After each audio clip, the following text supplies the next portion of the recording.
Hi, my name's Dennis Scheuermann, and I'm a follower of Jesus.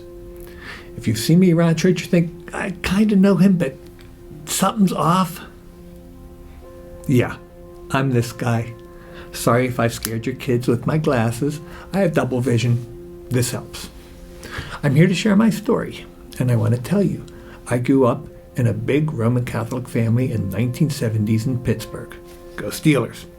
I was one of 9 kids.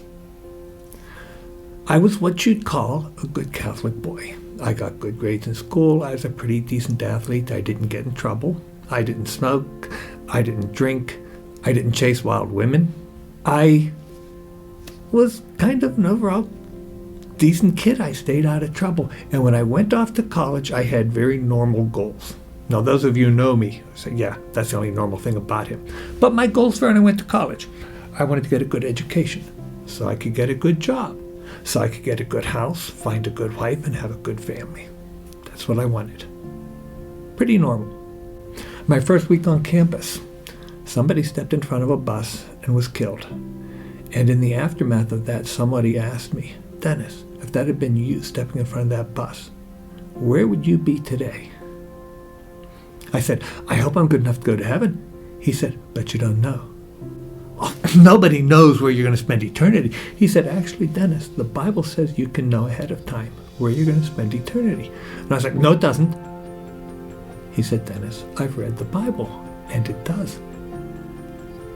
I hadn't read the Bible, but I was pretty sure he was wrong, and this led to a 10-minute conversation, at the end of which I realized this good guy wasn't necessarily headed in the right direction, and the Bible does say you can know.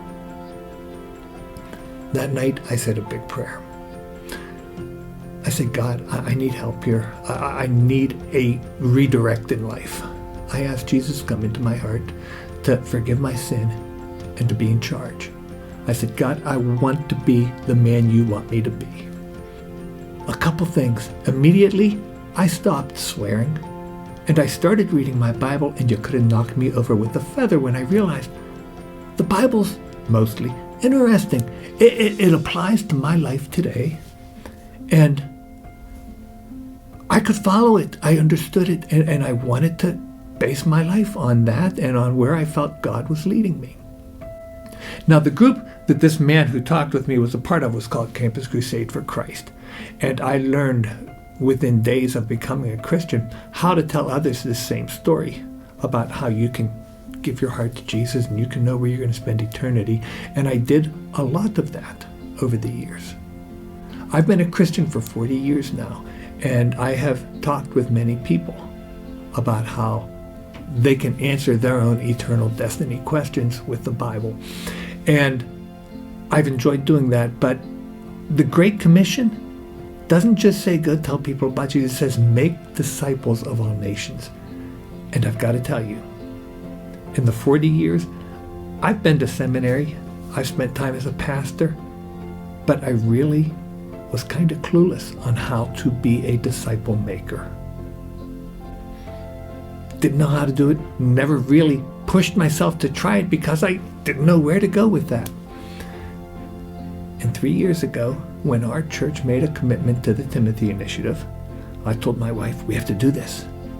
I missed the first class because my wife was involved in 7, 8, or 9 other things. We had to wait until some closed up, but we got into the second class. And in that class, I was affirmed in the things I already knew about my faith, but I was given something that I can use to be a disciple maker. I now have a confidence that if I sit down to work with somebody, that I can put them in a place where they can themselves become a disciple maker. In 2 Timothy chapter 2, verse 2, Paul is writing, he says to Timothy, I want you to go find faithful men and teach them so that they can teach others also. And in that one verse, you've got Paul teaching Timothy, telling him to teach faithful men so that they can teach others also. 4 generations of disciple making. And God has given me a desire, a vision, if you will, to see that be part of my life. Now, nobody knows how many years they have left. I don't know, but I know I don't have decades.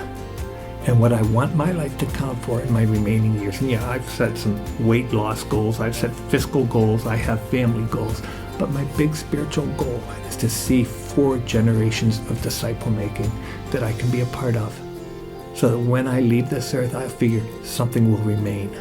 That would be cool. Now, if I reach 4 before my decades or years or whatever is up, I'm all up for, hey God, let's make it 6. Let's make it 8. Let's keep working on this. But it's what I want to be a part of. It's what I want to see my life work for or count for.